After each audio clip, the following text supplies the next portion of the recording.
नमस्कार भक्तजनों, आप सभी का इस भक्ति चैनल पर बहुत बहुत स्वागत है।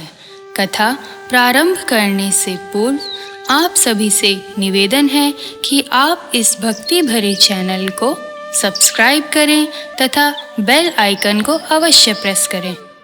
आज हम बृहस्पतिवार की व्रत कथा का श्रवण करेंगे। बृहस्पति व्रत की पूजा विधि कुछ इस प्रकार है। एक दिन बृहस्पतेश्वर महादेव जी की पूजा होती है। दिन में एक समय ही भोजन करें, पीले वस्त्र धारण करें।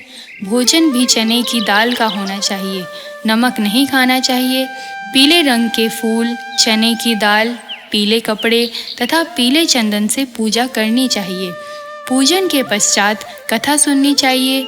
इस व्रत को करने से बृहस्पति जी अति प्रसन्न होते हैं तथा धन और विद्या का लाभ होता है। स्त्रियों के लिए यह व्रत अति आवश्यक है। इस व्रत में केले का पूजन होता है। बृहस्पतिवार के व्रत की कथा कुछ इस प्रकार है। किसी गांव में एक साहूकार रहता था, जिसके घर में अन्न, वस्त्र और धन किसी प्रकार की कोई भी कमी नहीं थी। परंतु उसकी स्त्री बहुत ही कृपण थी, किसी भिक्षार्थी को कुछ नहीं देती, सारे दिन घर का कामकाज में लगी रहती। एक समय एक साधु महात्मा बृहस्पतिवार के दिन उसके द्वार पर आए और भिक्षा की याचना की। स्त्री उस समय घर के आंगन को लीप रही थी। इस कारण साधु महाराज से कहने लगी, महाराज, इस समय तो मैं घर लीप रही हूँ, आपको कुछ नहीं दे सकती, फिर किसी अवकाश समय आना। साधु महात्मा खाली हाथ चले गए। कुछ दिन पश्चात वही साधु महात्मा आए, उसी तरह भिक्षा मांगी। साहूकारनी उस समय लड़के को खिला रही थी। कहने लगी, महाराज, मैं क्या करूं, अवकाश नहीं है, इसलिए आपको भिक्षा नहीं दे सकती। तीसरी बार महात्मा आए तो उसने उन्हें उसी तरह टालना चाहा, परंतु महात्मा जी कहने लगे कि यदि तुमको बिल्कुल ही अवकाश हो जाए तो मुझे क्या दोगी। साहूकारनी कहने लगी कि हाँ महाराज, यदि ऐसा हो जाए तो आपकी बड़ी कृपा होगी। साधु महात्मा कहने लगे कि अच्छा, मैं एक उपाय बताता हूँ। तुम बृहस्पतिवार को दिन चढ़े उठो और सारे घर में झाड़ू लगाकर कूड़ा एक कोने में जमा करके रख दो। घर में चौका इत्यादि मत लगाओ। फिर स्नान आदि करके घर वालों से कह दो उस दिन सब हजामत अवश्य बनवाएं। रसोई बनाकर चूल्हे के पीछे रखा करो, सामने कभी मत रखो। सायंकाल को अंधेरा होने के बाद दीपक जलाओ तथा बृहस्पतिवार को पीले वस्त्र धारण मत करो, न पीले रंग की चीजों का भोजन करो।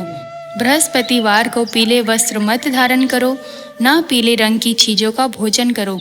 यदि ऐसा करोगे तो तुमको घर का कोई काम नहीं करना पड़ेगा। साहूकारनी ने ऐसा ही किया। बृहस्पति को दिन चढ़े उठी, झाड़ू लगाकर कूड़े को घर के एक कोने में जमा करके रख दिया। पुरुषों ने हजामत बनवाई, भोजन बनाकर चूल्हे के पीछे रखा। वह सब बृहस्पतिवारों को ऐसा ही करती रही। अब कुछ काल बाद उसके घर में खाने को दाना ना रहा। थोड़े दिन में महात्मा फिर आए और भिक्षा मांगी, परंतु सेठानी ने कहा, महाराज, मेरे घर में खाने को अन्न नहीं है, आपको क्या दे सकती हूँ। तब महात्मा ने कहा, जब तुम्हारे घर में सब कुछ था तब भी कुछ नहीं देती थी, अब पूरा अवकाश है तब भी कुछ नहीं दे रही, तुम क्या चाहती हो वह कहो। तब सेठानी ने हाथ जोड़कर कहा कि महाराज, अब कोई ऐसा उपाय बताओ कि मेरे पहले जैसा धन धान्य हो जाए। अब मैं प्रतिज्ञा करती हूँ कि अवश्य में आप जैसा कहेंगे वैसा ही करूँगी। तब महात्मा जी बोले, बृहस्पतिवार को प्रातः काल उठकर स्नानादि से निवृत्त होकर घर को गौ के गोबर से लीपो तथा घर के पुरुष हजामत न बनवाएं। भूखों को अन्न जल देती रहा करो। ठीक सायंकाल दीपक जलाओ। यदि ऐसा करोगी तो तुम्हारी सब मनोकामनाएं भगवान बृहस्पति जी की कृपा से पूर्ण होंगी। सेठानी ने ऐसा ही किया और उसके घर में धन धान्य वैसा ही हो गया जैसा पहले था।